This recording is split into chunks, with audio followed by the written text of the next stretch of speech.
Welcome everyone to the Tuesday, October 17th, 2023 Board of Education meeting. We have all trustees present and we have all of our student reps present. We always begin our meetings with Pledge of Allegiance. If you'd like to stand and join me, please. I pledge allegiance to the flag of the United States of America and to the republic for which it stands, one nation, under God, indivisible, with liberty and justice for all. Okay, we begin with recognition. Yes, Mr. Schmidt, thank you. It is with great pleasure that we recognize this evening, as part of our TSD Mission Moment, a young lady from Larson Middle School, winner of a very illustrious baking contest. So Larson Middle School student Genevieve Cachat is one of 12 contestants who competed in the Kids Baking Championship Series 11, which premiered last December on Food Network and Disney Plus channel. Genevieve has had the dream of becoming a baker since she was 6 years old and runs her own business on Instagram at Jen's Creations. It's my pleasure this evening to ask forward Larson Principal, Mr. Brian Wislak, to introduce Genevieve and present her with her certificate.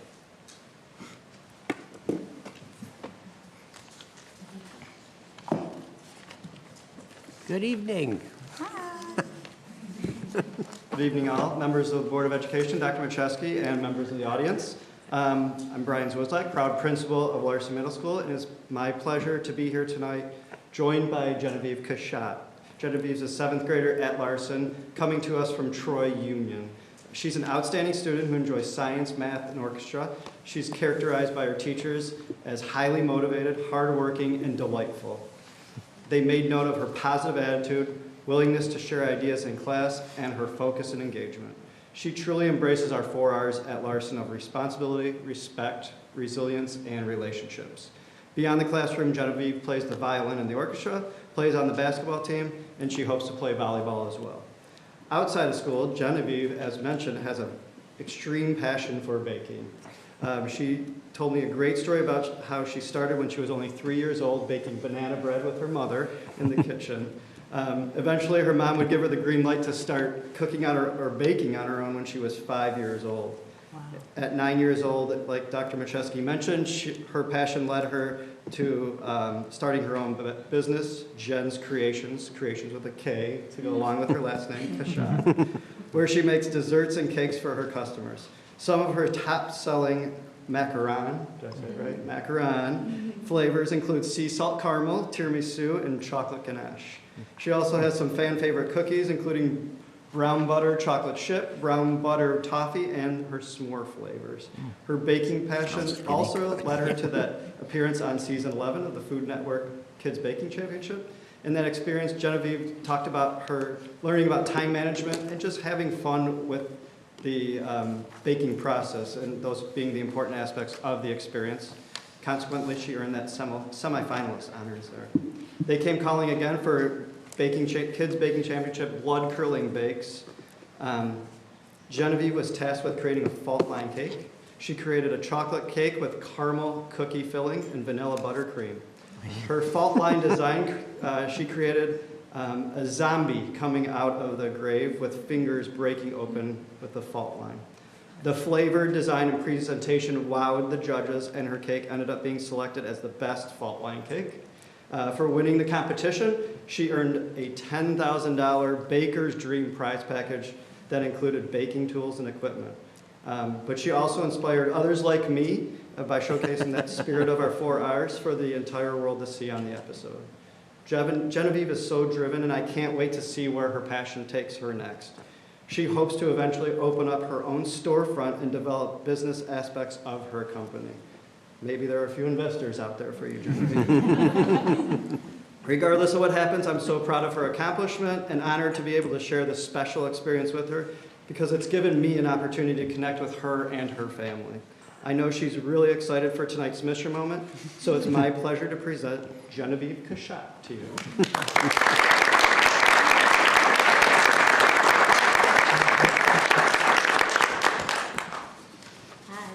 Hi.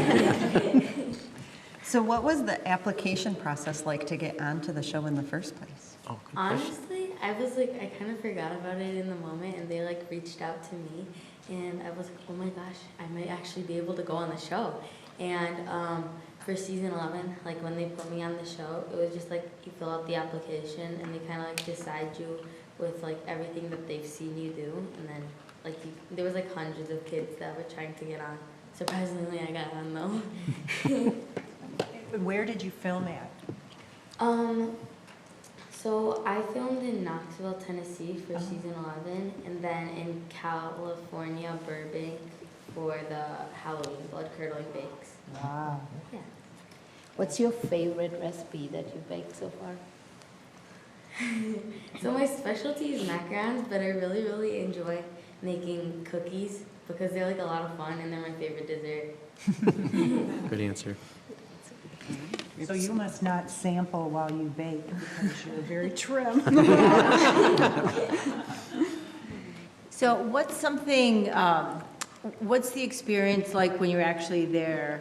So what I'm asking is like, what's the difference between what we see on TV and then what you're actually experiencing while you're there? So it's actually like a lot of fun, but it's a little different because like when I'm at home, I see everything like in a pantry, and it's a little bit harder for me to be like, oh, I have this idea and I have that idea, but like everything is out, so I get to be super creative, and it was like a lot of fun, especially like since everyone on the show was like so well, and they all love baking too. We like, oh my gosh, we became friends really quickly. Oh, that's fun.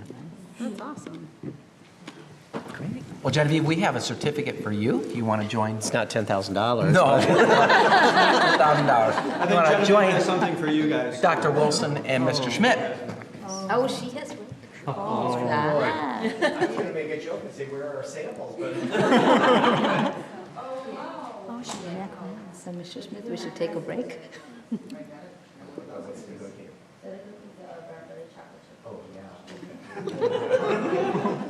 I'm going to try a macaron. What kind of macaron is this? It's raspberry cheesecake. Okay. thank you so much. To the macaroni. Thank you.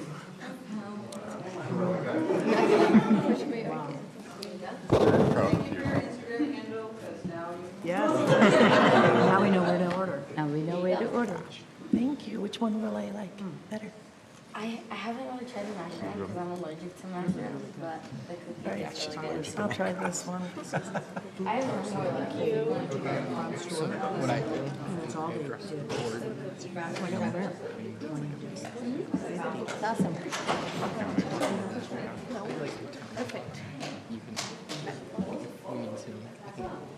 Well, that's right. Yeah, you better. Oh, no. Yeah.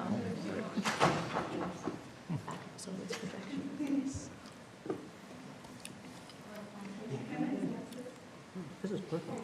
I had dinner.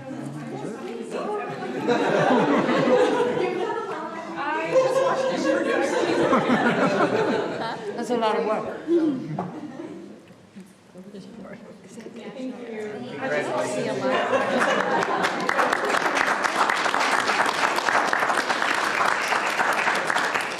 Thank you again, Genevieve, Mrs. Cassatt, for coming this evening. Truth be told, Genevieve, I am a huge fan. I actually watched every episode of season 11. It was really cool. So, congratulations. Our next item of recognition is our student spotlight. Every meeting, we like to recognize the creative achievements of students in the TSD Creative Guild. This evening, we'd like to recognize Michelle Nardi, a senior at Athens High School. Thomas Butcher's here to tell us more about her very special work. As always, thank you, Dr. McChesky, and good evening to our Board of Education. Good evening. What is an idea? Is it a plan, a proposal, a suggestion, or objective? These are just synonyms. I know because I Googled them. An idea is the beginning. It is the seed that has the potential to sprout into a magnificent tree. It is the road that can take you anywhere. Everything we know in life, the clothes we wear, the cars we drive, the language that we speak, it all began as an idea. Michelle Nardi has had 72 million ideas. Take a break, relax, go to sleep. These things are not in her vocabulary. If you follow district pages on social media, I'm willing to bet you already recognize her name as a Creative Guild student producer, because this Athens senior does it all. Photos for the football team, award-winning videos, contributing to our bond campaign so Athens can get some windows. AP Art, what will be 2 seasons representing her school in gymnastics. None of this is even the reason why she's here tonight. After more than a year of chipping away at it, Michelle has finished her debut original song. And after inviting her to be our student spotlight, she made the lyric video over the weekend. But that's the thing about the creative process. Sometimes it's a sprint and sometimes it's a marathon. And to that point, I've never known Michelle to not finish something that she started. And that is often a real difference maker in determining success.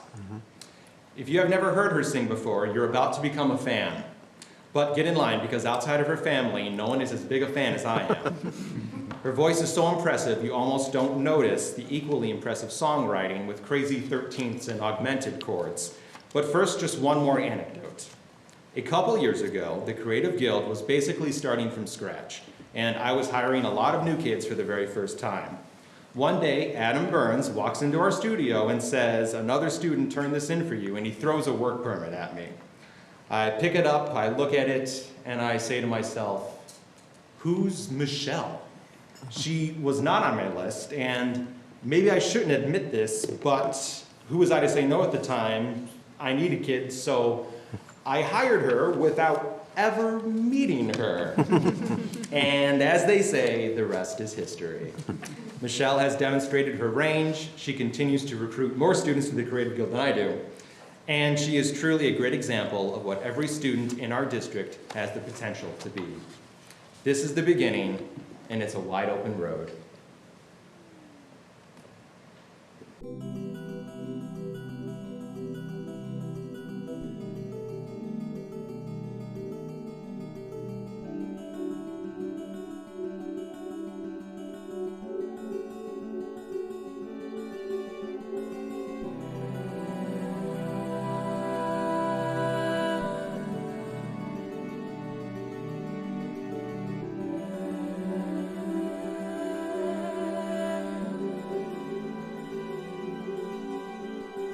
Losing my mind. This topic's a mind. Running out of patience. Yeah. Can't see to the right. I've done everything for the first time. Losing the vibe. I've been here once before.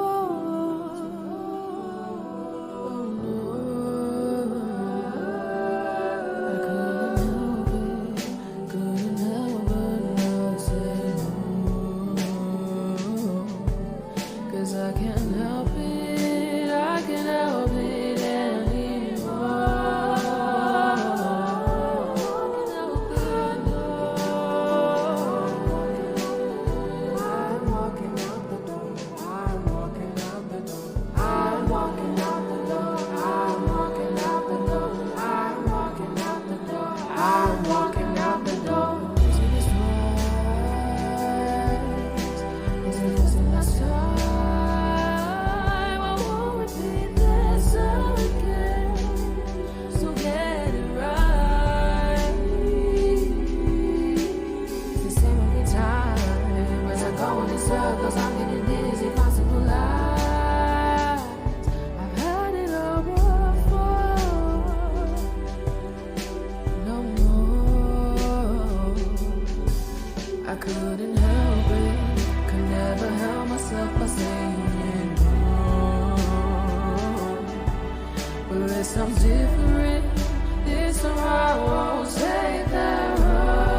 comments or questions from the board, but first, if Michelle wants to say a few words, it's all yours.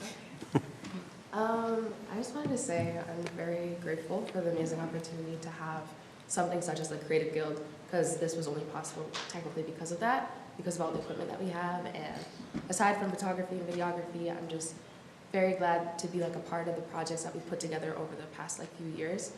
And thank you. Yes. Great. Thank you.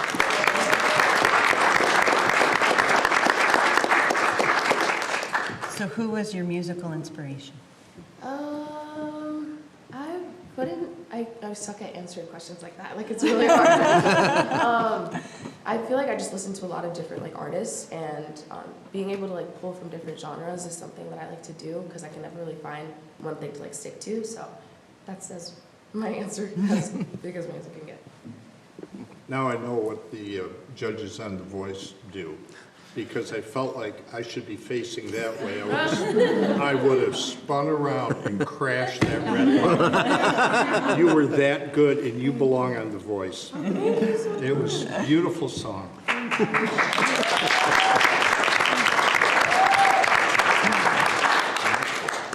So Michelle, what's next for you? What do you think your future plans are? You've got so many directions you can go. You're so talented. Well, specifically for college, I know that I want to go into the world of business for marketing and advertising, and try to find a way to connect it to one of my strengths, whether it be music or photography or videography. So yeah, I want to be able to combine it with as many things as I can. Well, I'm sure you're going to do it. Go ahead, Tegan. You had a question? Is there a place we can find this music? Well, the song is not actually released yet. Hopefully it'll be released soon, but I'm thinking it would be on all streaming platforms. But I will make sure to do that as soon as possible. Michelle, any significance of the name Natomele? It's my middle name. And for the longest time, not many people knew me by my middle name, and so I thought, well, let me just use that, especially because I was looking for something that stood out and was different from what's already out there, so I used my middle name. That's a cool name. Any other questions, comments? Michelle, we have a certificate for you if you'd like to join Dr. Wilson and Mr. Schmidt. She's Natalia's sister. Remember, she used to be our board rep 3 years ago. Super talented.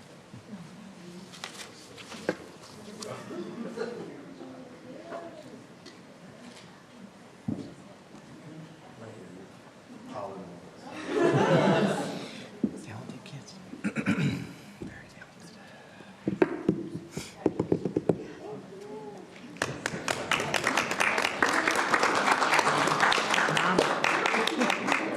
Because I know she always does. She said before, oh, I hope my brother's in the picture. I heard I was actually on work that week.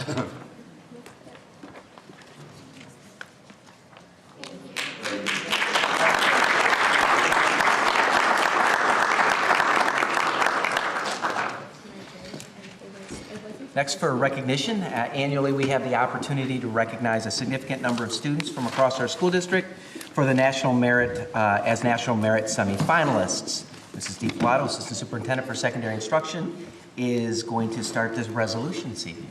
Good evening. Thank you, Dr. Macheski and members of the board.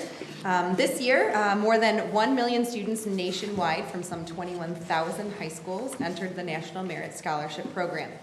However, approximately 16,000 of those seniors are selected to be semifinalists. This evening, we will be passing a resolution to commend and congratulate our 60 National Merit Scholarship semifinalists.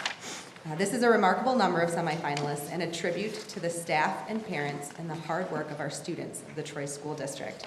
Copies of this resolution will be presented to the students at a reception on November 16th.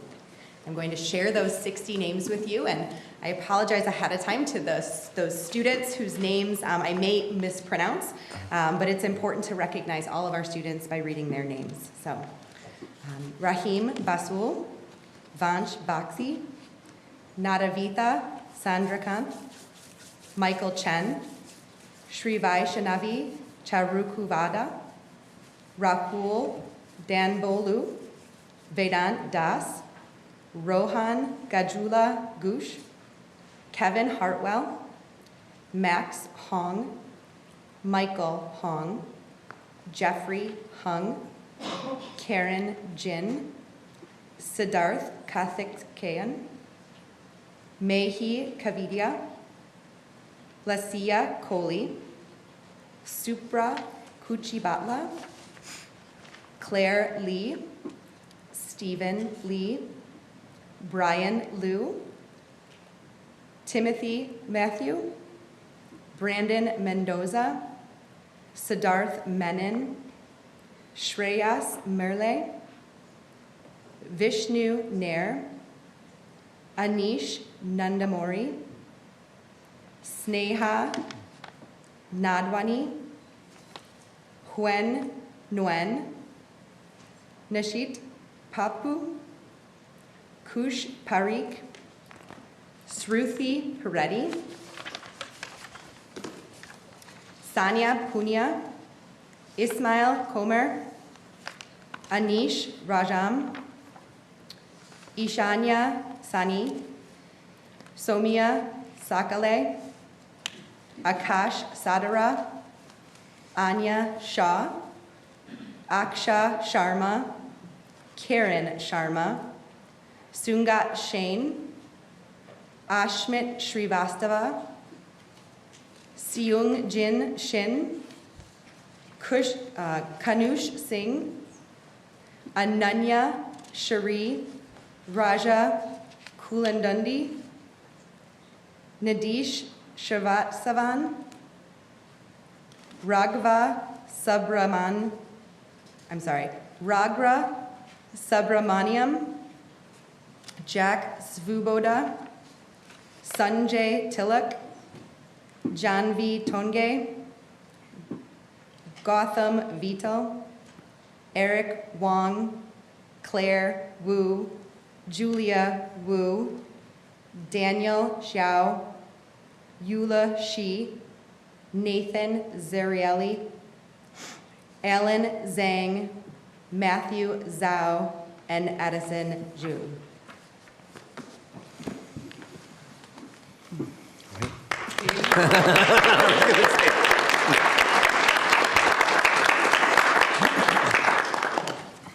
Thank you.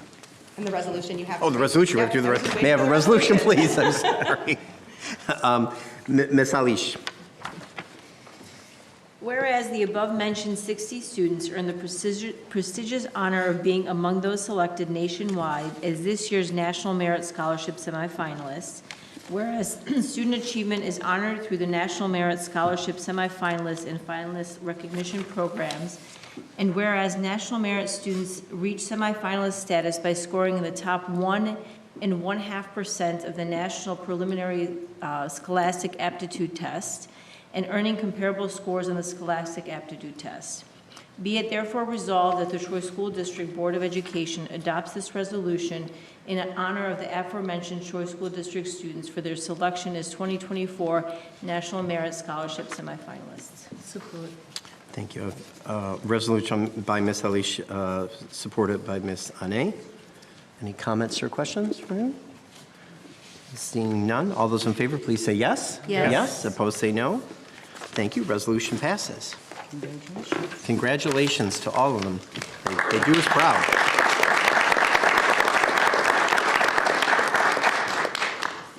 This one's yours. Okay. Then our last recognition tonight has to do with Learning Disabilities Awareness Month. National associations for a number of different learning differences have each declared October as an awareness month, including associations for dyslexia, attention deficit hyperactivity disorder, and Down syndrome, and others actually. I found more after we started listing this. To honor and magnify those efforts, the U.S. Department of Education has declared October as Learning Disabilities, Dyslexia, Attention Deficit Hyperactivity Disorder / Down Syndrome Awareness Month. In Michigan, Governor Whitmer has provided a more encompassing definition and declared October as Learning Disabilities Month. To that end, the Troy Board of Education would like to join the governor with our own resolution. May I have a resolution, please? Dr. Philippart. Make this bigger here for me. Whereas the term learning disabilities refers to differences in how our brains work, which may affect the acquisition, organization, retention, understanding, or use of verbal or nonverbal information. And whereas learning disabilities range in severity and may impact the acquisition and use of oral language, reading, written language, and mathematics. And whereas 1 in 5 individuals have a learning disability.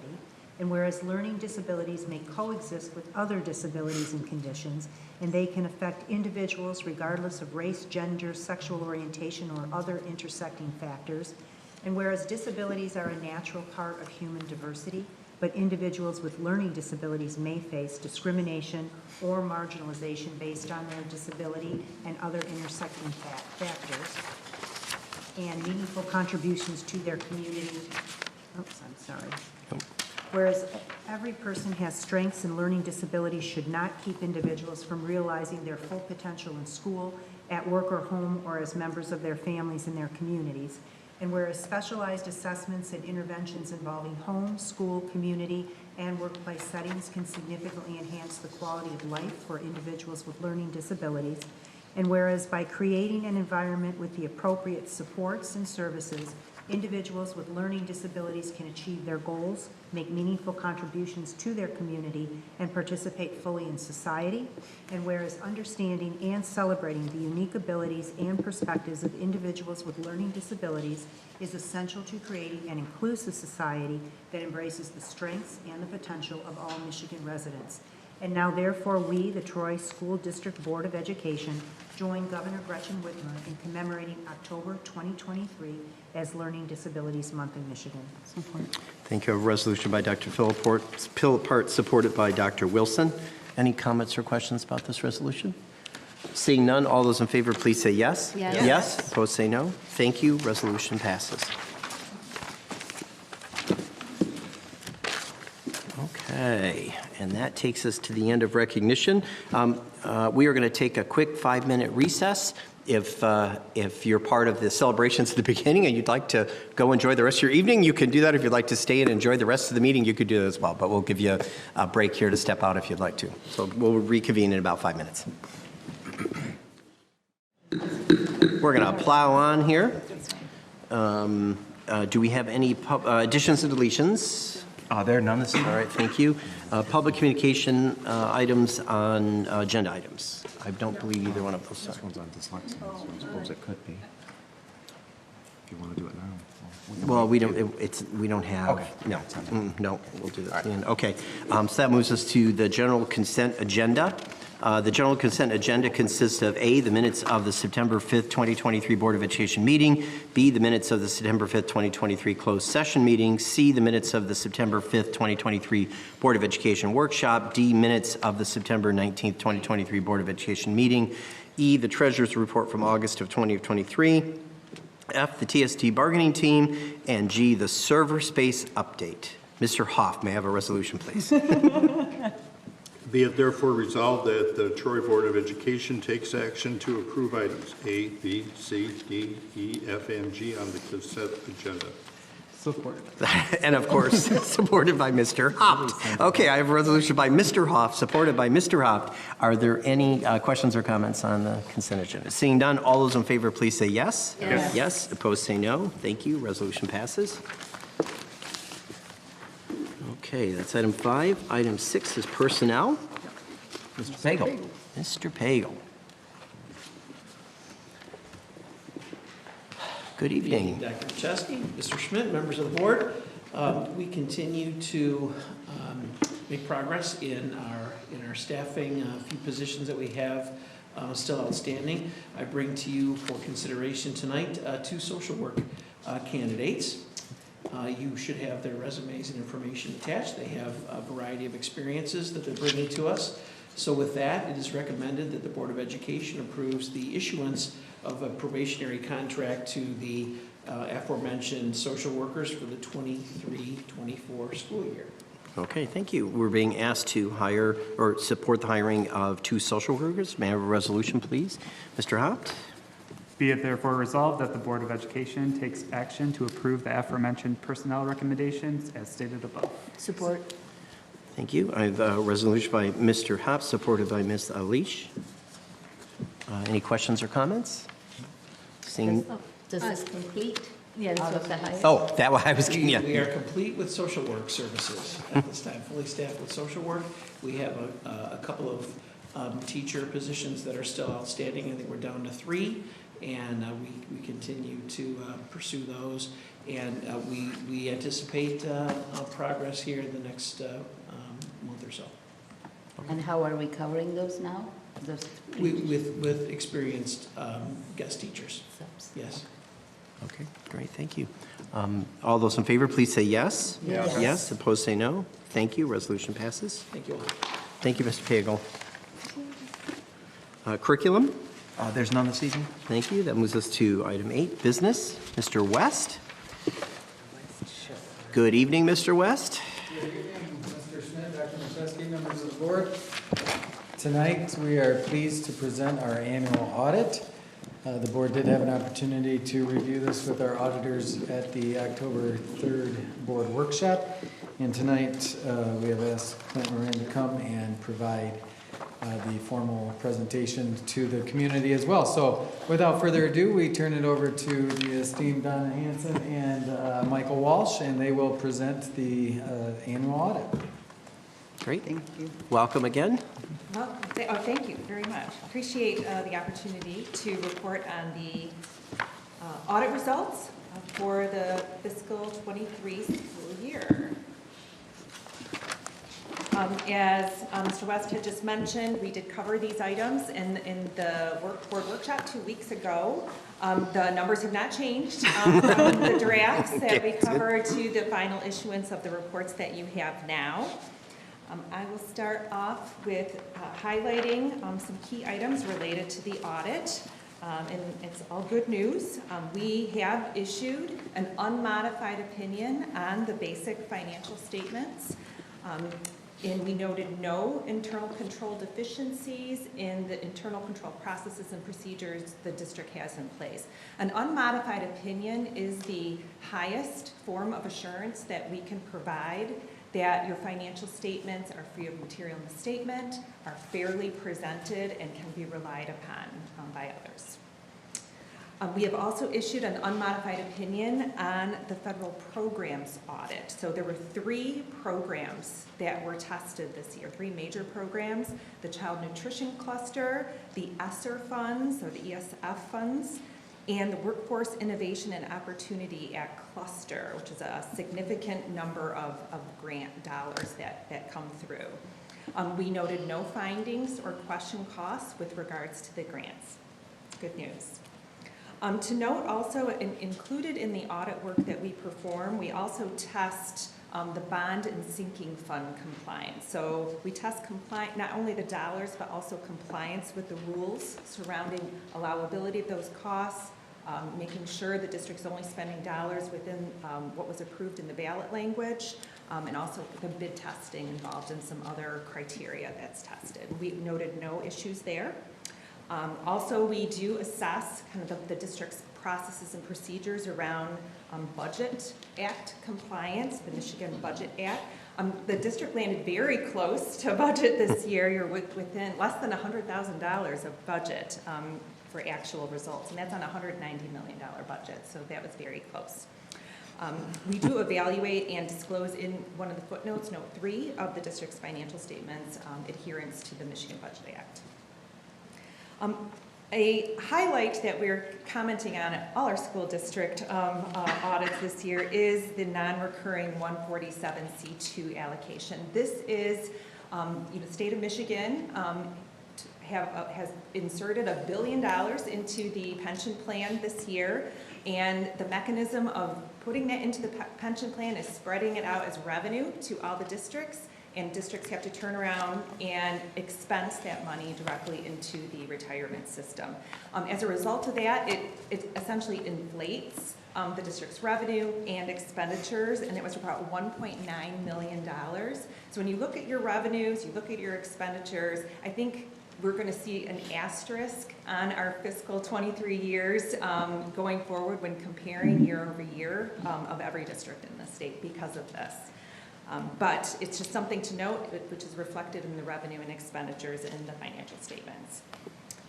in the spirit of celebration that we're in recognition for tonight, we do want to highlight that the district was awarded the Certificate of Excellence in Financial Reporting for 2022. That certificate is included in the final financial statements. The district does produce a very comprehensive financial statement with lots of information, statistical information, a lot of information about the district and strategic plans. And you were awarded an award in recognition for that, so congratulations. Also, just noting, non-recurring funding. This has been a theme, the pandemic-related funding that all districts have seen over the past few years. I'm just highlighting, and we know the district has this on the radar and is planning for the wind down of those funds. And next graph, we have a highlight of a snapshot of the significant pandemic dollars the district has received. In total, $28.4 million has been allocated to Troy Public Schools, and as of June 30th, around $24.6 million has been spent.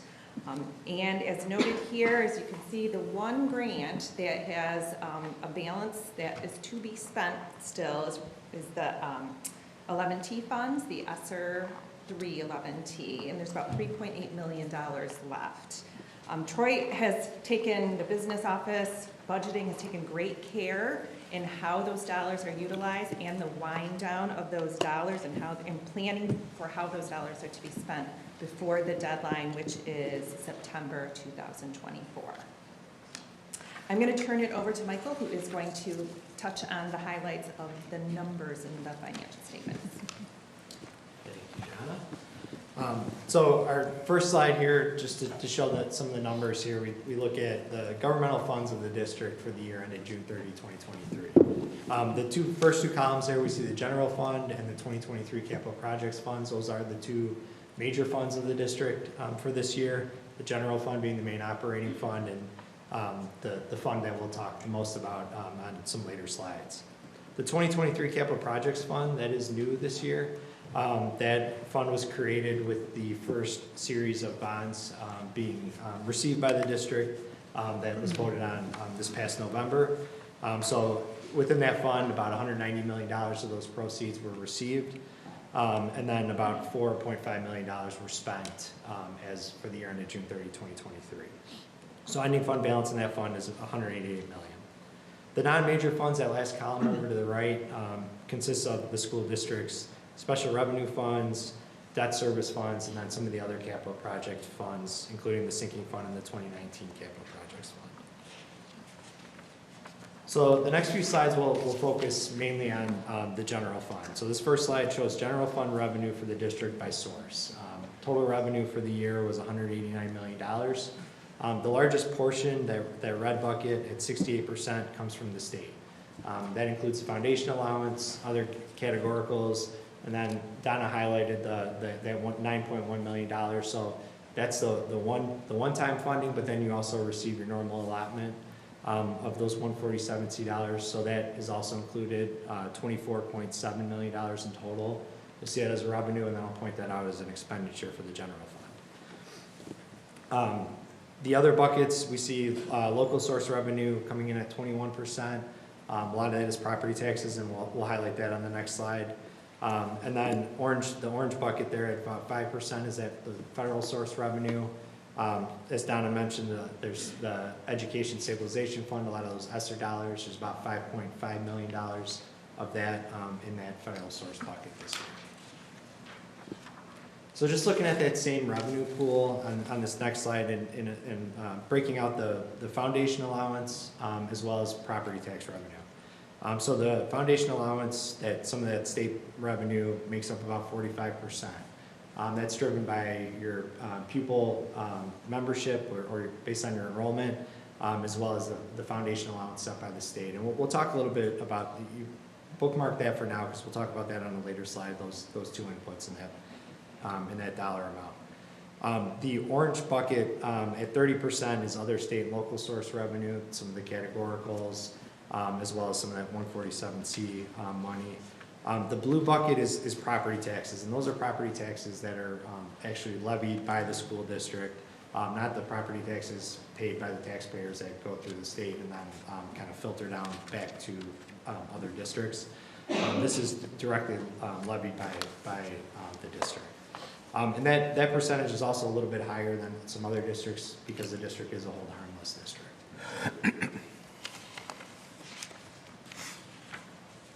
So the next two slides, we're going to look at general fund expenditures.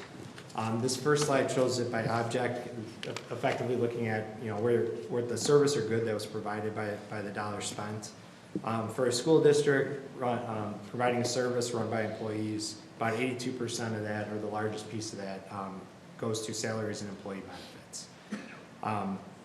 Purchase services makes up the next largest percentage at 13%, and a lot of that is contracted workers for the district, so roughly about 95% of total expenditures in the general fund is going to people.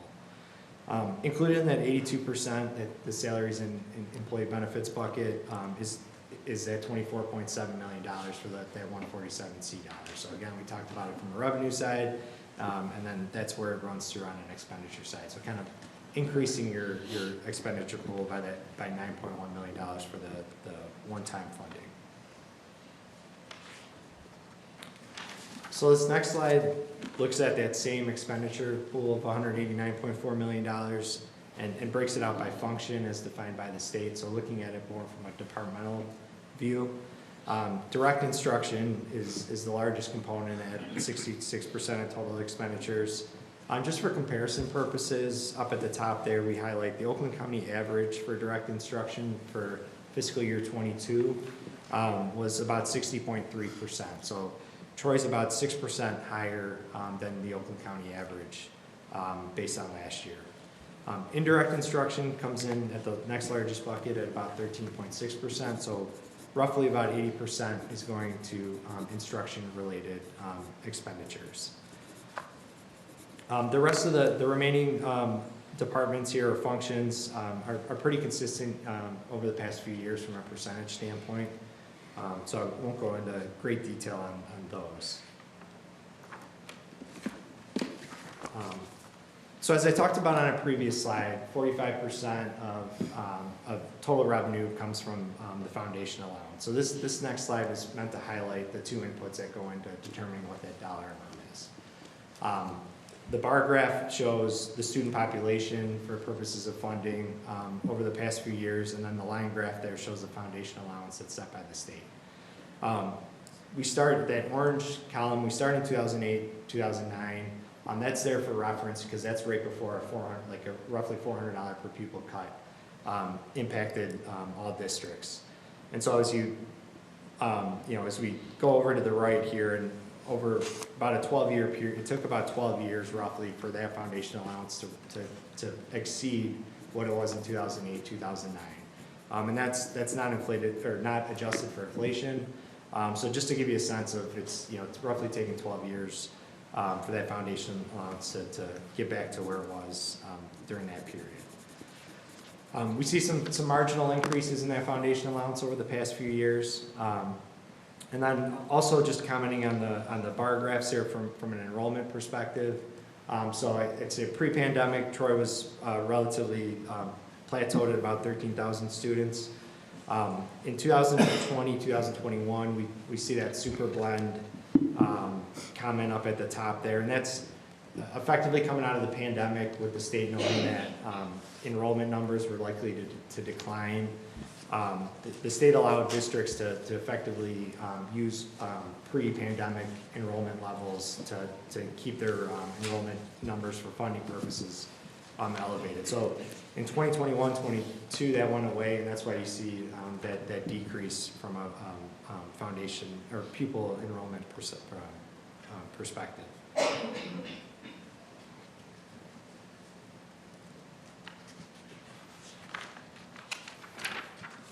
The next slide here is just really for comparison purposes. This shows Troy relative to some of the Oakland County peers in terms of foundation allowance. So Troy's really kind of in that middle bucket, not certainly not the lowest funded district at the top of the slide here, but then there's still quite a gap from the highest funded districts at the bottom here.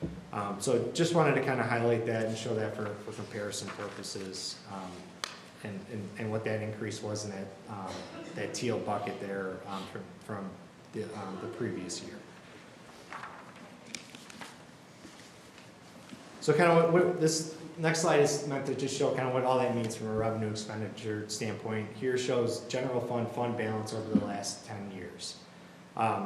The bar graph is showing the actual fund balance, and then the line graph there shows fund balance as a percentage of total expenditures, and that's a metric that is used throughout the state of Michigan here.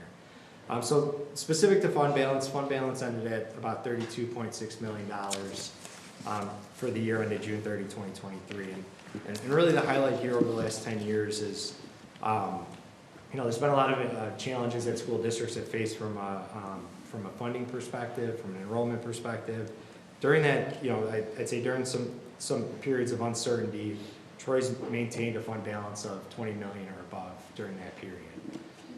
Also, looking at it from a fund balance as a percentage of expenditures, Troy's never dipped below 15% during that 10-year period. So fund balance remained relatively consistent, I'd say till about 2020, and then we see an uptick in 21 to about $32.7 million. And in the current year, there was just a small use of fund balance, but pretty much a break-even year for the district.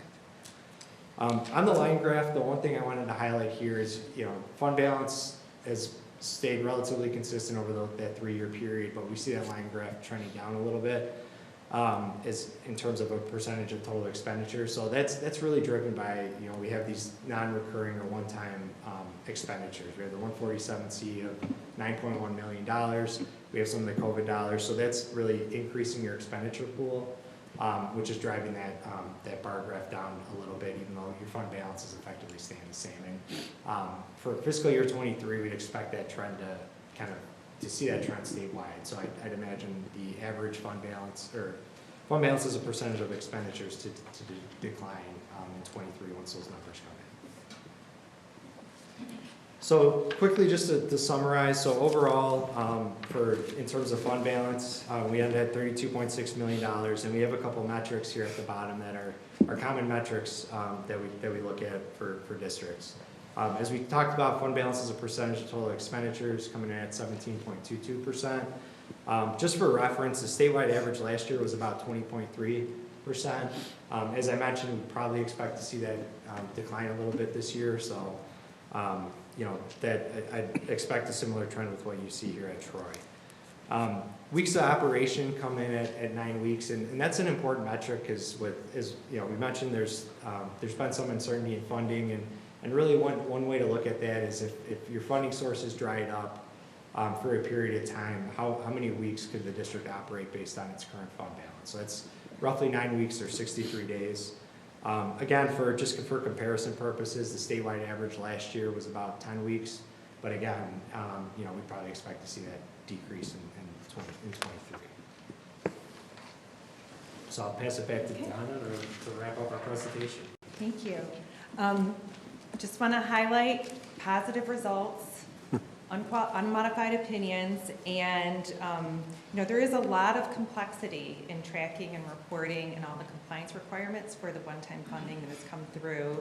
And the district has a record of great processes and procedures in place, and record of no findings or question costs related to those federal dollars that have come through.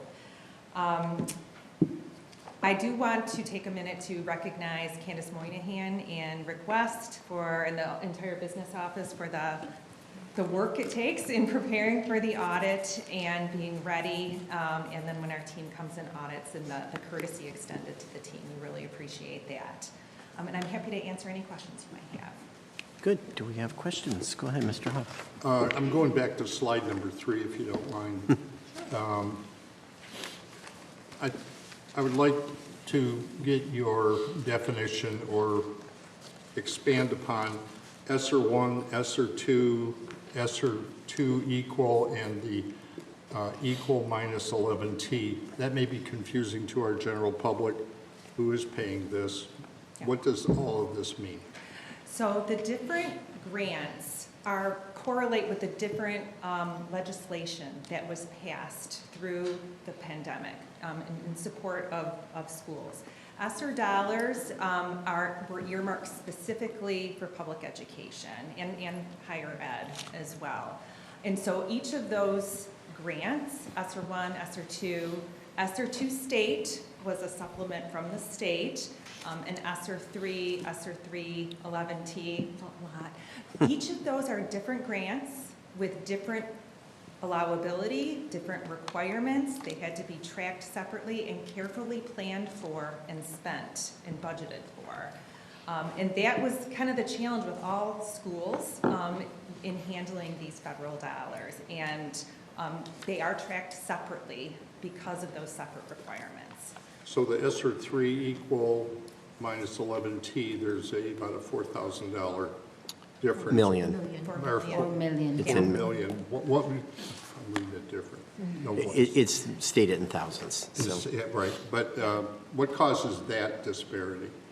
Because you can only spend those dollars on qualifying expenditures. And so you've been allotted a period of time to, plan accordingly and spend those dollars and then get reimbursed for it with those grant funds. ESSER 3, 11T, you have until September of 2024. So Okay. many districts, Troy is funding summer school programs, additional support for students during that period of time and planning accordingly. You hear about this fiscal cliff coming because the support, these federal dollars, does go away after September 2024. And so as they wind down, it takes careful planning to utilize those dollars on allowable expenditures that are meaningful and impactful to the district. And Troy has done that. Thank you very much. Dr. Wilson, go on. So on the slide that has where we get the state funding and the property tax funding, just for clarity for people, when normal school property tax is in somebody's tax bill, that money goes to the state, not to the school district, but this is that 20% is like the additional levies, the millages, and correct. So hold harmless. Troy is a hold harmless district. And so you are allowed from Proposal A, when the funding structure came into play back in 1994, you are allowed to have a levy to support and make up your the guaranteed amount that you have for funding, which is your foundation allowance times the number of students. You get a pool of that from the state aid, and you're allowed to levy additional funding for supporting to get to your total guaranteed amount. Only hold harmless districts are able to do that. And so the levy is just for your community and not part of the non-homestead and other taxes that go to a pool and then get allocated out in funding through state aid. And so just for the general public's consumption, Yeah. so districts that have them, like Birmingham that has $3,000 more per student, that 20%, their number would be significantly higher because that money would come out of that? It does depend, yes, but they would have a larger portion of their guaranteed funding coming from a property tax levy versus what if a non-hold harmless district who doesn't have any. Thank you. I have a bunch of Great Ms. Sunny, go ahead. Yeah, let them finish. And I was going to go to slide 10, because I think that's the one that breaks down the funding. So that was, when we talked about this at the workshop, that one was important because you can see our near peer districts and how much more funding they're getting. So, so can you just once again explain what hold harmless is? And then what impact that has on what we're seeing on this slide. Yes, and so you see the difference between the highest funded districts and middle funded, and then of course the lowest funded, which are at the $9,150. Back when Proposal A was put into place, there was a much broader disparity between the lowest and the highest funded. Troy, you're not the highest and you're not the lowest, but originally, when Proposal A went into effect, in the funding model, because you were on the higher side of how you were funding your education at that time, there were certain districts that were earmarked to be able to levy additional taxes to help supplement what you're allowed and what funding you needed. And so I would say, like Troy, you would have been at the lower end of that scale in comparison to some other districts like Bloomfield or Birmingham. But that funding model does still continue today. What we're seeing though is because the bottom is being brought up of the lowest funded districts is hold harmless districts actually going away over time because there's more equity in funding on a per pupil basis. It'll just go away faster for us than Bloomfield Hills. So, Sunday, did you? Okay, yeah, I have a few questions. I think following up with the whole harmless, like you said, the whole harmless amount is reducing year after year. I'm assuming in a few years that will disappear pretty much. Yeah, and the state's if the working funding, with each district in when the base foundation increases, it does impact how much you can levy. And so I know the business office is careful as to ensuring that you're not over or under levying because of the amount that you're allowed to levy. There's a certain amount that you're allowed each year. But yes, you're seeing that, especially for the hold harmless districts, that not as much of the funding was from property taxes compared to the state aid. Careful monitoring of that levy each year. Thank you. If you can go back to slide 6. Okay, yeah, that's the one. About 30% are from the state, local, and then about 5% from federal, right? Any rough idea of how much of that is from the one-time ESSERS kind of money? Yeah, so where's my note on that? So that one time, the ESSER funds? The ESSER funds Are the one-time funds? Oh, yeah. So the for 147C, you have like your normal allocation. So that would have been, I think, roughly about $15 million, and then included in that 30% is then the one-time, which would be new this year, which is kind of elevating your expenditure from the state. That's $9.1 million. But those would both be in that. Yeah, the ESSER funds though would be in. You have a separate report, a single audit report that details all of those various grants, and those amounts are all reported there. Wonderful. That's in this number, though, still. In the federal number. In the federal number. Yeah. Oh, it's not in the state. When some money came through the state, right? ESSER 2, and that would have been last year. Last year. It's not reported. Oh, as it's part not of in federal. this one. Yes. Okay, wonderful. Thank That you. would be state. And in slide 9, the 2023-2024 student count, is that actual or is that projected still? That would be an estimate. That's us. Oh, estimate. Yes. Okay. You just had your pupil We count. just had Yeah, that's why I was wondering if that was the actual or It's that close. was. Okay. It's very close, isn't it? Yeah, it's about 12 more or something. Yeah, Great yeah. estimates. Yeah, Yes. approximately.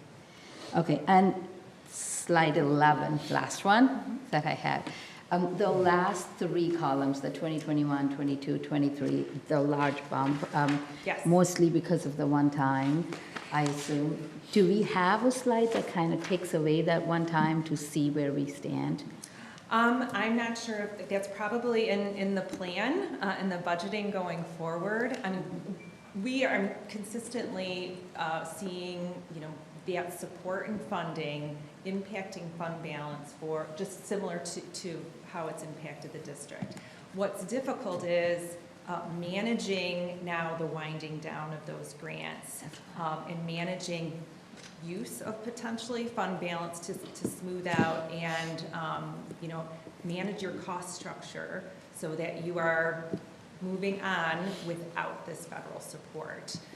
So that would be what is in likely your projections going forward. Yeah, let me just clarify that because We've been intentional in each one of our budget presentations over the last 3 years to emphasize the federal funds, the one-time funding. So the board should be very familiar with how much funding's been in part, or in the budget process, and what to expect when that money will not be there. So, and we will continue that in our budget amendment in December. So there's clarity amongst the board and the public on those funds and the availability. Thank you. Good. Any other questions? I have a couple. If you could go back to slide 8. And this is just clarification. If we, the note at the top about the Oakland County average being 60% and the fact that we're at 66%, is that good or bad? It's the goal Like- to, you know. Yeah, specifically, what does that mean? Kids in the classroom, that's dollars for kids in the classroom. So that's classroom focus, so it's not the supplementary kind of indirect instruction. So this says that Troy puts more money directly into the classrooms than Yes. than the there Oakland was County years average. ago talk of having like thresholds for this to Yeah. ensure districts, I mean, Troy, you've always had a higher investment directly into classrooms. It's been a goal of the board to do that, but is there anybody higher than we are in Oakland County that you audit? I can't think of off the top of my head. There's lots of great reports at the state that you can Okay. online to convert that. There is not. So we're at the top of the county. Okay. I think that should be said in public, that we're at the top of the county in terms of dollars invested in classrooms. So I just want to make sure that little footnote, it means something to us up here, and I want to make sure that the public recognizes that too. Okay, and then slide 9. I just want, you know how I am, Michael, about not correcting for inflation, and you did bring it up, but you made a comment at the end to say it's taken us that long to catch up. The reality is we have not caught up. Would you agree with me when I say that? Yes. On an inflation-adjusted basis, we're operating, I think last time Mr. West and I figured this out, we're 75%, I think, of what we were back in 2004, when you correct for inflation. So we are still running very lean. Would you say that was a reasonable thing for a board president to say? Yes, and Okay. even with the increases. Right. For foundational allowance last year and this year that have been more meaningful, the costs are outpacing the revenues that district. Right. So the increase was 5% and our rate of inflation was 8%. So we are still behind. Yes. Okay. I just need you to agree with me as we see these things. But I just think these are really important things for the public to recognize because, you know, if we come back later and say, hey, we need help, you know, to understand, they say, well, you have tons of money. It's like, we don't. You know, we're losing every year. We have less money to try to accomplish the same goals. So, so we're grateful for the 5% bump, but it still doesn't make us whole. So, okay, great. I'm done pontificating. Good. Are there any other questions? Do the students have any questions? Okay. Thank you so much, both of you. Thank you for having us. Thank you. We really appreciate it. And I guess I would like to recognize Mr. West and Ms. Moynihan because this represents a lot of work, and I know the accounting over the last 3 years of COVID has been a nightmare for you and your staff, and it's really impressive that Plant Moran comes year after year and says, it's perfect, everything looks good, it's great, there's no corrections, and I don't want to ever take that for granted because, you know, I've been on the board 12 years and that has not always been the case. But with the two of you at the helm here, seems to always be the case. So it's very impressive, and the board is extremely grateful for your hard work. So with that, the administration recommends that the Board of Education accept the financial statements as presented by Donna Hanson and Michael Walsh from Plant Moran. May I have a resolution, please? Dr. Wilson. Be it therefore resolved that the Board of Education accept and approve the Troy School District's audited 2023 financial statements as presented by Plant Moran. Support. A resolution by Dr. Wilson, supported by I think it was Ms. Alish. Is that right? Are any additional questions or comments? Seeing none, all those in favor, please say yes. Yes. Yes. Opposed, say no. Thank you. Resolution passes. Thank you. All right, that takes us to public communication on non-agenda items. I have two. Just kind of walk through the way this works. This is an opportunity for you to express your point of view to the board. It's not a dialogue in our meeting here. Each person has 3 minutes to present, and Dr. Wilson here will give you a sense for when you've got about 30 seconds to go, I think 15 seconds, and then when you need to stop. At the end of your 3 minutes, if you could just, if you haven't finished, if you could just finish your thought as close to that 3-minute point as you can. If there are areas of this discussion that need to be followed up with, we will, either we will follow up or someone from administration will follow up, but it's an opportunity for you to come forward. And I have Ms. Michelle Malzik. And if you can indicate if you have a student in the district, that would be, and if you're a Troy resident. Should I just go ahead and start? Yes. Okay. Mm-hmm. Yep. Okay. Good evening. Good evening, everyone. My name is Michelle Malzik. I have a student in the district. I'm also from Troy. I have a daughter at Barnard, so I'll go ahead and get started. Thank you for allowing me to speak today. My name is Michelle Malzik. I'm a parent in the Troy School District. I'm speaking to you as a concerned mom and former elementary educator. I understand you care deeply about the education of our students as the school board member. I have concerns regarding the current English language arts curriculum and the current curriculum review process. As a former educator and mom, I was surprised to learn that our district is using curriculum and methods that are not backed by science. I was also surprised to learn that our district is using curriculum and methods that are no longer being used by thousands of districts across the United States. The Michigan Department of Education also supports access to high-quality instructional materials aligned with the science of reading, as outlined in the memo that I have copied for you here, and I also emailed to you earlier this evening. I'm also concerned about the level of parental involvement in the current curriculum review process and the lack of transparency. I'm asking the Troy School District and Board of Education to form a curriculum review committee comprised of parents, teachers, and students, and not just a few well-connected insiders. I'm asking for the district to send out targeted surveys to parents, form focus groups, panel discussions, and opportunities to review the curriculum should be held throughout the year. I find it very concerning that there is little involvement with parental stakeholders in the current process. I have provided information from the Birmingham School District in their curriculum review process, which is one of the most transparent in the county. The district heavily involves parents at every step of the process. I also emailed this to you earlier as well. I'm asking you to review the current English Language Arts curriculum by Lucy Calkins Units of Study. The partnership between Lucy Calkins and the Columbia University Teachers College Reading and Writing Project has been dissolved. In light of these recent developments, I'm also asking for a comprehensive review of the current language arts curriculum and removal of the Units of Study curriculum. I'm asking for parent stakeholders to be involved in the process and the review. The current curriculum does not work for all students. If you review the current third grade MSTEP data, our average scores look great. However, there are great disparities across certain categories. I have provided you with copies of the graphs in these packets. For example, the economically disadvantaged students scored much lower than students that are not economically disadvantaged. These disparities need to be addressed, and we need to find a curriculum that works for all students. There are also great differences in test scores across all of the elementary schools, yet the curriculum is the same. I hope you will review the information and find a curriculum that works for all students and will help address these disparities. Thank you for this time and allowing me to speak this evening as a parent in the Troy School District and as a mom. Thank you. Thank you. Thank you. If you want to stay on that long. Thank you for your time this evening. And then we have Mrs. Tracy Owens as our next speaker.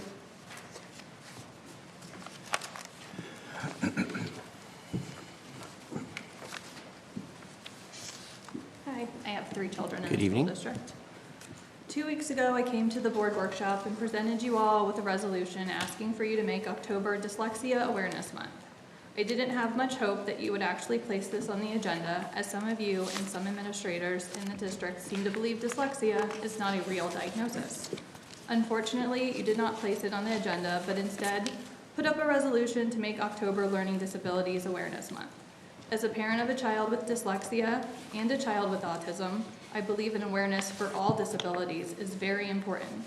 However, students with dyslexia have been ignored and harmed for far too long in this school district.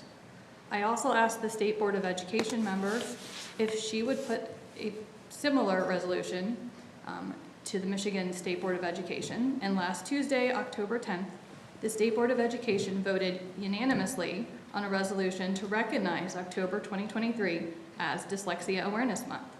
I'm glad that our State Board of Education is taking the lead when it comes to literacy. In the past year, the Michigan Department of Education has released the Michigan Dyslexia Handbook. They have offered letters training for teachers in pre-K through grade 6, paid for with a state grant, and have sent out a memorandum to all school superintendents titled Guidance on Reviewing, Selecting, and Implementing High-Quality Instructional Literacy Materials, which says when teachers have high-quality instructional materials aligned with the science of reading, they can focus their time and energy on addressing the individual needs of each student. Currently, there are 3 bills in the Michigan legislature that will help children with dyslexia: Senate Bills 567 and 568, and House Bill 5098. These bills are moving fast, and when they are passed, they will update the state's approved reading assessments, require professional learning and evidence-based instructional methods that are grounded in the science of reading, require structured language, and not allow the use of predictable and leveled books for reading instruction. When these bills are signed into law, Troy's use of Lucy Calkin's Reading Recovery and Fontes and Pinnell will come to an end. But it is very concerning that this district continues to use these instructional materials knowing that. What is even more concerning, though, is that there are people in this district who make decisions about curriculum who do not understand science or do not believe dyslexia is a real diagnosis.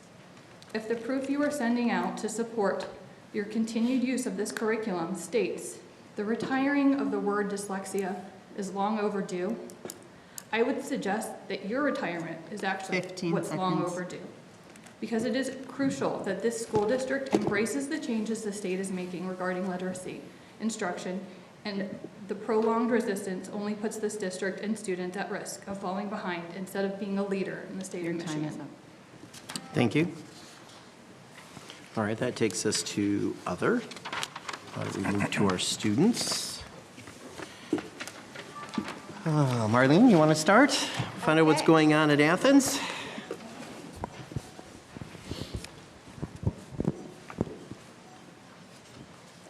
While we may have lost to the Colts last Friday, I can proudly say that the Hawks' Nest is more lively than ever. Our cross-country team recently celebrated an astounding success at Belle Isle, showcasing their exceptional skills and teamwork. They are running the trails today at Yates. Last Tuesday, our varsity volleyball team also won against North Farmington, who were second in the league before our Lady Redhawks put them in their place. With an impressive array of 24 events, Athens Science Olympiad is eagerly preparing to host a home invitational on November 11th. Their ultimate goal is to secure a spot at nationals this year. Guiding both novices and seasonal members, our robotics team is learning essential skills to excel and is eager to head to regional competitions. Medical and Hospital Heroes Club has commenced its annual service project, putting together craft kits for young patients at the Troy Children's Hospital. The Athens Key Club has also begun a bottle drive fundraiser earlier this week, and the National Honor Society is gearing up to host senior citizens for a heartwarming matinee performance of The Wizard of Oz. And finally, the Athens Orchestra is performing their Oktoberfest concert as we speak, which will be followed by a festive trunk or treat. In terms of our classes, our AP Human Geography students embarked on a journey of discovering each other's migration stories, creating cultural tapestry that is unique to Troy. Thought-provoking discussions took place in the Athens Social Justice Project as they explored the significance of Indigenous Peoples Day. Students from our criminal law classes passionately presented their advocacy projects. Highlights included the 4-day work week and food trucks. This is just the beginning for our Redhawks. They have much more in store. Thank you. Great. Any questions for Marlene? All right, let's move to Troy High and Jayla. Well, what a great month it's been to be a Troy Colt. Tonight I'd like to start off highlighting our sports teams and athletes. For starters, we took 3 phenomenal wins against Athens this past week. I knew you'd say that. Yeah. Girls and boys cross country on Wednesday. on Thursday volleyball, and on Friday night football. For football this week, the boys are matched up against Fraser. They're favored to win, and following the victory, they will be headed to the playoffs for the 4th time in a row. For the first time since 1992. Our boys cross-country team are now ranked top 10 in the state. We had a student 2 weeks ago, Vishwa, break the school record for boys cross-country. And then our boys tennis team has won regionals for the 12th year in a row. And they'll be heading up to Midland for states this weekend. For girls golf, Sydney Autumn is also headed to states this week up in Lansing. We also had a very successful homecoming week. The teachers participated like so much, and we're hoping to see some more of that during Activist Week in February. And our students also did really well with it, even just like as far as spirit days or coming out to our events. We had around a little over 1,400 students come to homecoming, the actual dance. And last year we still didn't beat our record, but it was really good. It was very close. Our band on Thursday, they will be performing their annual Colt Stampede at 7 p.m. in the gym. They'll perform their halftime show and then all of the music just from the season. Our orchestra hosts a 2-day annual spectacular on the 24th and the 25th. The 24th, the Fiddlers and the Symphony will perform with the middle school orchestras, both Bullen and Smith. And then on the 25th, they all write skits, and they perform that in between their music pieces. Our play, we're doing Little Women this year. Our opening night will be on the 3rd, and then performance will be the 3rd, the 4th, and the 5th. Our project lead have paired with Gleaners Food Bank. They're collecting food, and they're accepting virtual donations for this local organization. It's in Oakland County. It's a competition between a lot of the schools in all schools in Oakland County. I'm not really sure what the prize is if you raise the most, but any non-perishable food can be put into your first hour teacher's bid, and it's all total up in a couple weeks. And the cool thing about this particular place is because you can donate virtually, so things like milk and stuff like that, you can just go and like buy it online or something, and like put it in your first hour teacher. So, and you also get a donut party if your first hour teacher wins. So that's pretty cool. We have our trunk or treat coming up. So not only does it just bring the Troy School District together because it's open to everyone, but it just brings the community together. And we had our biggest one last year. We had close to 100 cars. So we're hoping to top that again this year. And that's about it, Joyce. Good. Any questions for her? Is dodgeball coming up too? It is. We are. 15th. It's 15th, I believe. Wednesday the 15th, I believe? of November. Yeah, right Okay. before break. Okay. It's the day before the National Merit. Ah, okay. All right. Someday I'm going to make it to the dodgeball tournament. I always miss it, and don't get to see it. Okay, great. I'll move over to Tegan. What's going on over at TCC? All right. So you've already heard this because me and August do write these together, but TCC is happy to announce parent-teacher conferences went off without a hitch. Teachers were excited to welcome and connect with familiar new faces alike. We are expecting big things in the coming month to close out a great first quarter. Women's Tomorrows, their meeting was today. They had a great turnout with about 20 women, I think. Okay. That's great. They're a group focused on empowering young women to reach their fullest potential and give them a great head start into life after high school. The book club has finally received their book, The Picture of Dorian Gray. And we're excited to start reading and meet every Thursday. Our business math class students are working hard to finalize school spirit wear designs. T-shirt production is expected to be in full swing by November 1st. And a student-driven Halloween spirit-themed week is in the works, encouraging students' collaboration and expression. And I do apologize for last month. I didn't know enough about our passion projects, but me and Miss M did meet about that. They are being put into our curriculum with our classes like human impacts on the environment and our T-shirt production and all that. So Okay. Thanks for following up for us. That's all. You have to tell the tragic story of the greenhouse. Oh, Yeah. yes. I was out that week sick, so I didn't hear about it until I came back, but I guess everyone didn't hear about it until they came back. So our greenhouse that our students built tragically blew over on a Sunday, really windy Sunday, and Miss M caught it the day before it moved. It looked like someone had picked it up and moved it. And then we came in on Monday, no one was there Sunday, so we came on Monday and it was just scattered for about half a mile down. The panels were all missing, and so we've had students spending lunches even to this day trying to find all the panels and put it back together.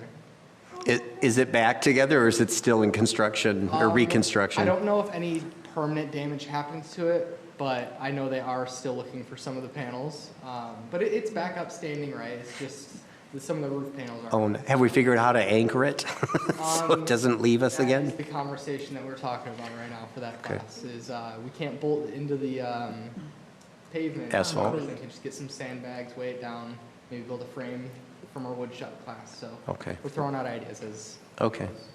Yeah, I was very sad when I heard that, so that it had taken flight like Dorothy, They were so. working on it, because I was there today, they were working on it today. Well, it's a good practice in resilience, right, and recovery, so, okay. It's a little wind. Great, okay. Nareda, I saved you to last so you could see everybody else go through before you do it, so welcome. Tell us what's going on over at IA. Well, good evening, everyone. I hope you are all having a tremendous Tuesday. It has been a very busy month at IA East with club activities and major events. For 2 years now, the IA Indian American Student Association has been holding a culture show to celebrate all of the diversity at our school. Over the past week, it held tryouts for the culture show, and there will be new cultural performances this year, like a Ukrainian dance. Additionally, Spanish Honor Society has created its upperclassmen-underclassmen buddies and had its first few events, a review session for the freshmen and a movie watch party. Model UN held its first workshop for members to improve their position paper writing, and HOSA has completed its member registration and will begin the event selection process soon. Along with clubs, there have been many important events. October is National Bullying Prevention Month, and last week IA had its No Place for Hate kickoff. In the upcoming school year, a student committee will be working to create a more safe and inclusive school atmosphere where every student can thrive.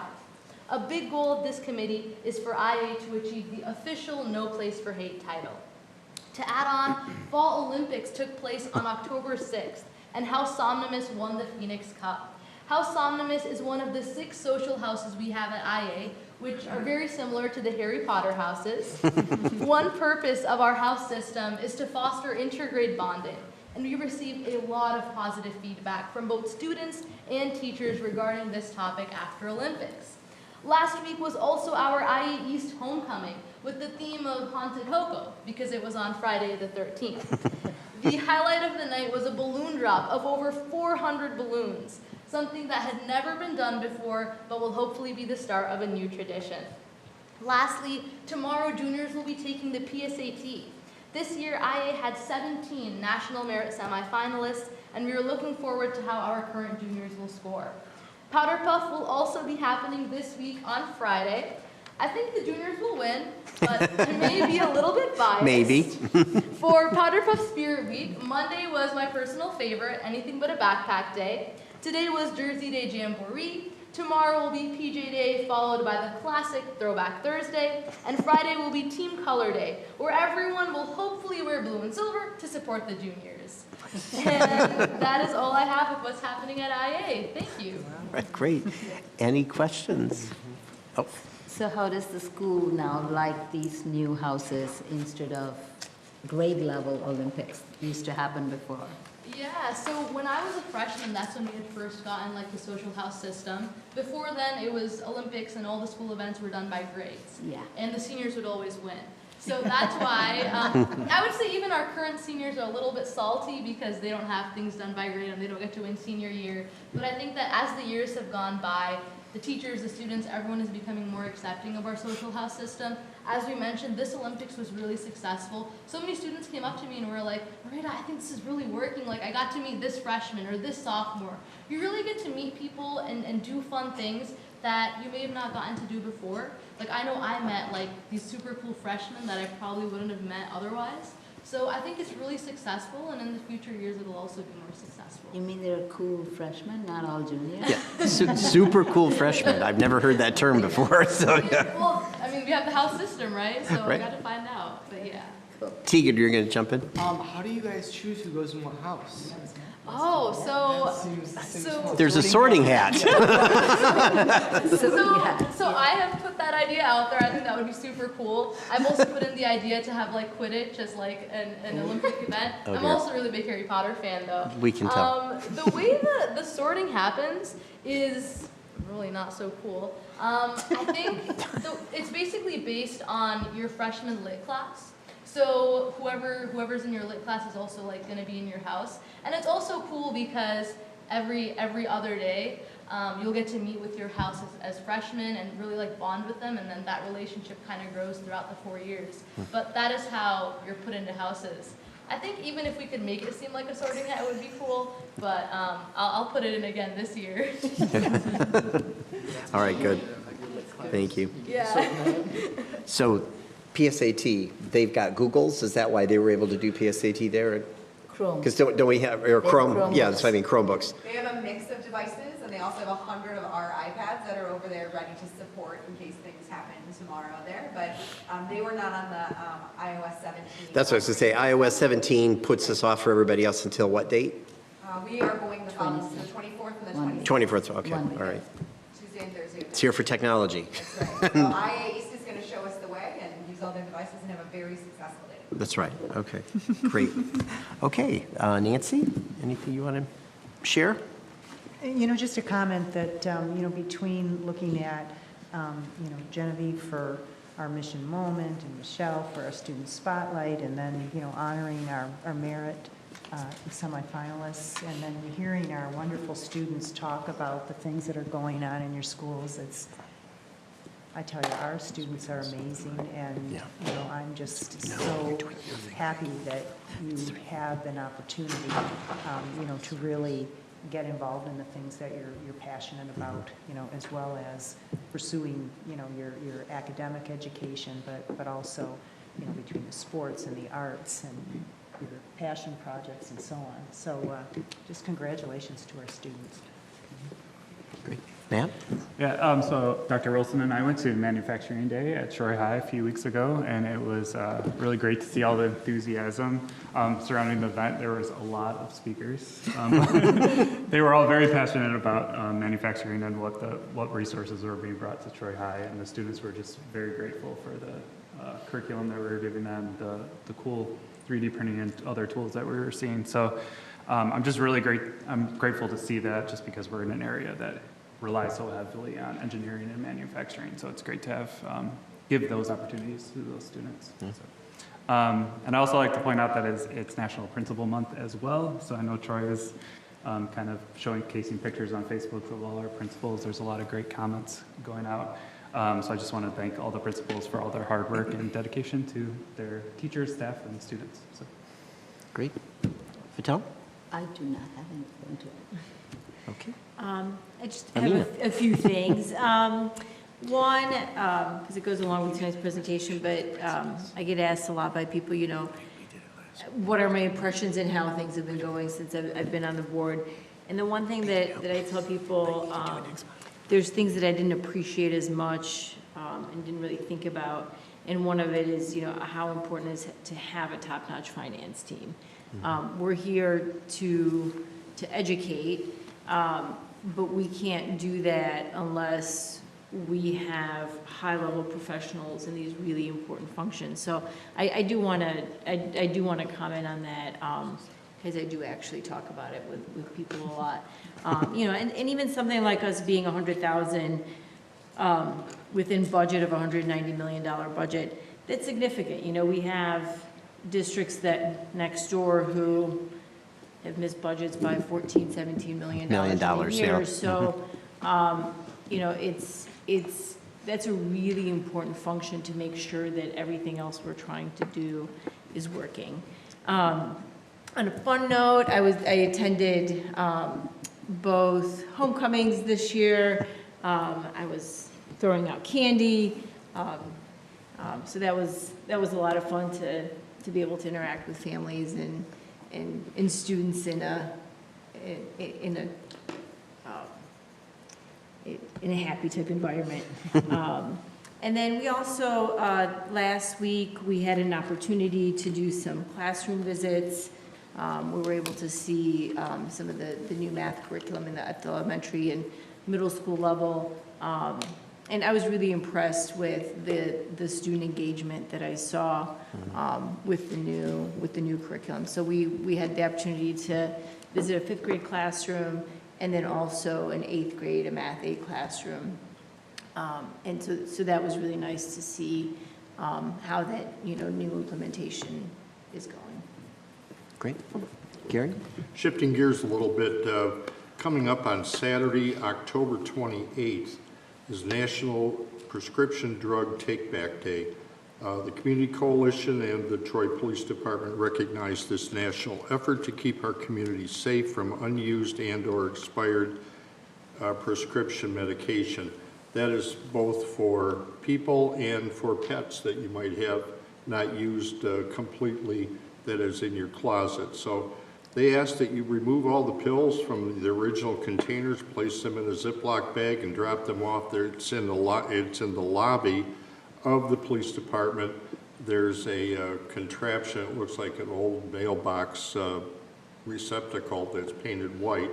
No questions asked, drop your unused prescription medications off, and they cannot take, unfortunately, liquids, aerosols, or sharp objects in that container.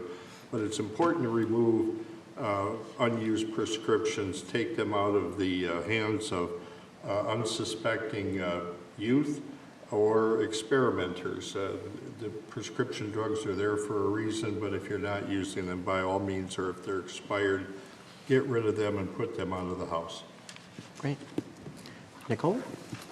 I think people have mentioned most of the things that I had wanted to talk Take about. my answers. So, homecoming was a great time at both schools. It was fun to interact with students, and it's always good to pass out candy.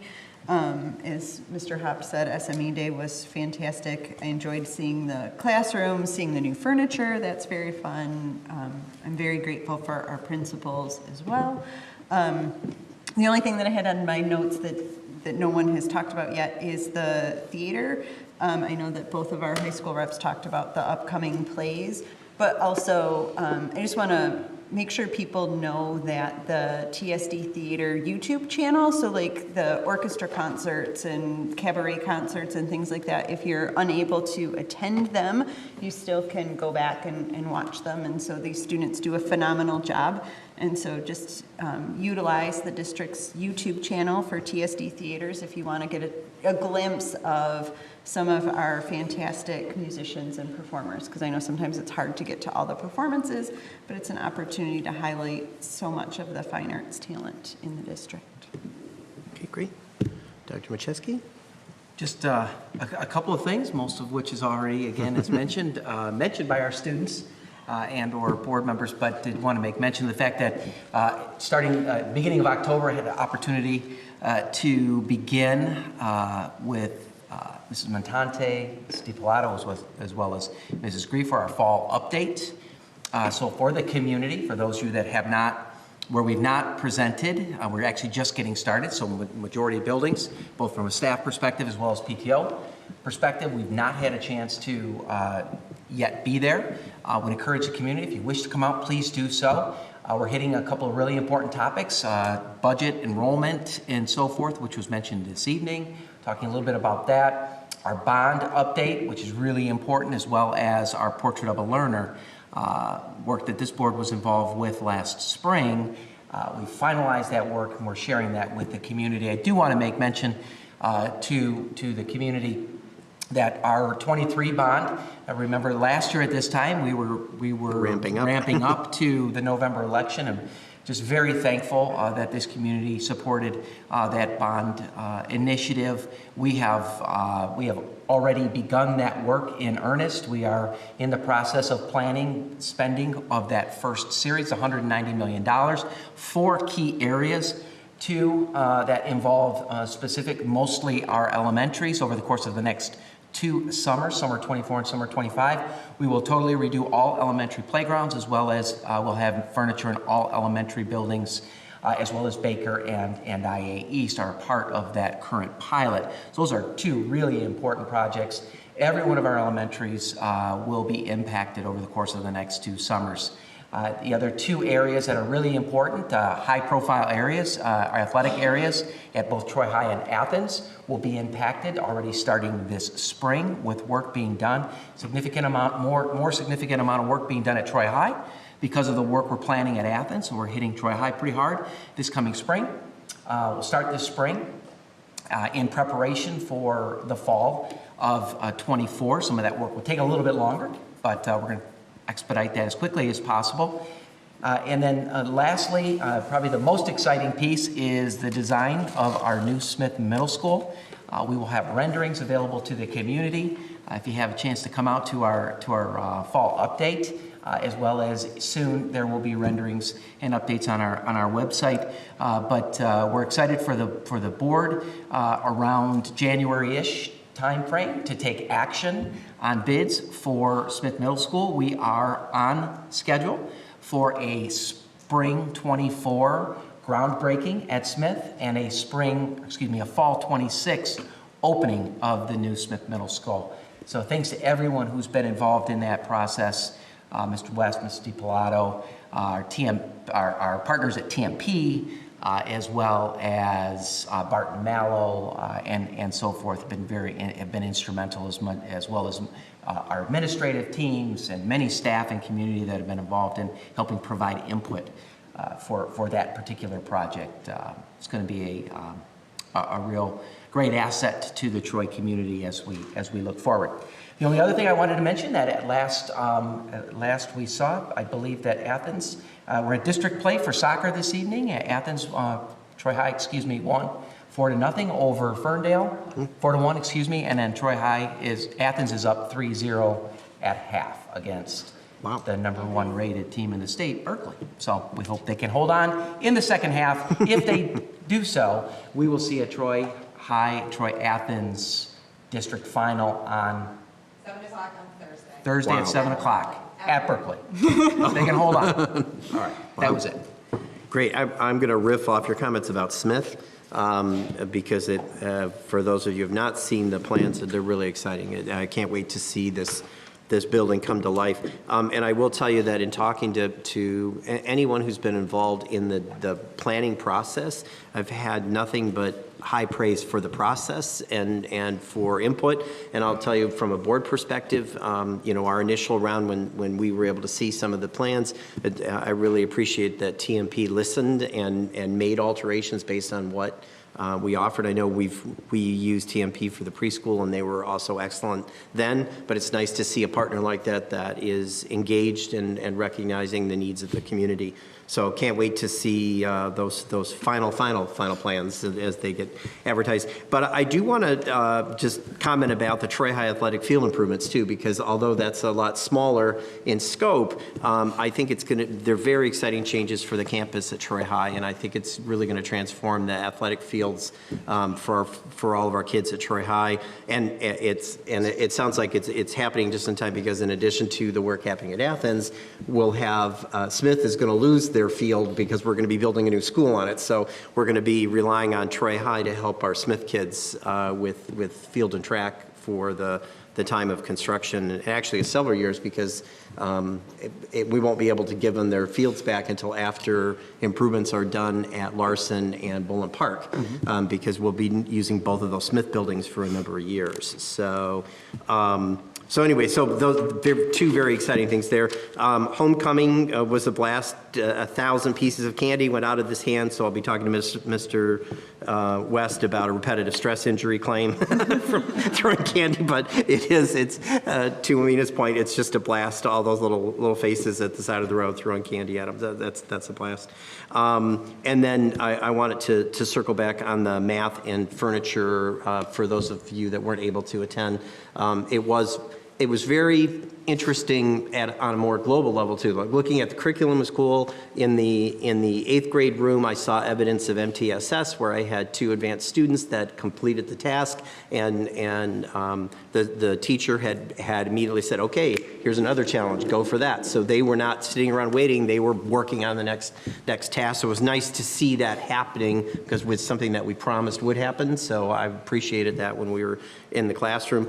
And the level of agency that I saw with the kids at the elementary level and at the middle school, which is I'm owning my learning, and that ownership around the learning led to greater engagement. And so the level of enthusiasm in both of those classes was palpable, was fascinating. And looking at the 5th grade class when they were talking, they were doing a division story problem around a grand opening that had a package of 63 balloons and 4 tables that it had to spread out. And my favorite answer was when they were trying to figure out remainders and do the division, one boy said, I wish they came in a package of 64.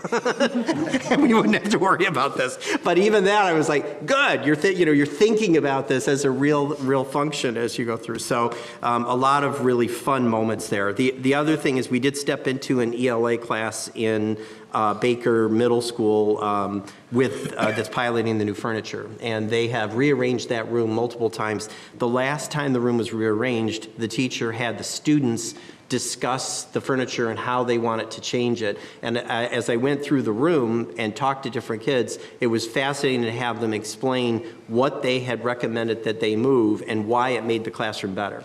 So again, that the reasoning, the broader thinking skills, it's very exciting to see that. And again, agency, engagement. So there's a lot of our staff that are doing really good work right now, and it's resulting in students who are engaged in their learning and having a wonderful time, and maybe not even realizing how much they're learning as they do it. So it was a really fun day to see some of that in action.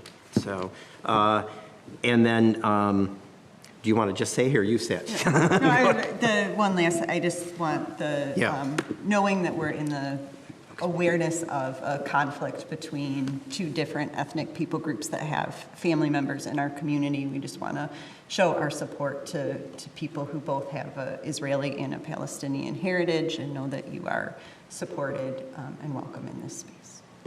Thank you. Thank you for adding that. All right, so that just leads me to the doing the laundry here. Okay, so November 14th is the next workshop. We do not have a board meeting in the month of November just because of the timing of the election and Thanksgiving.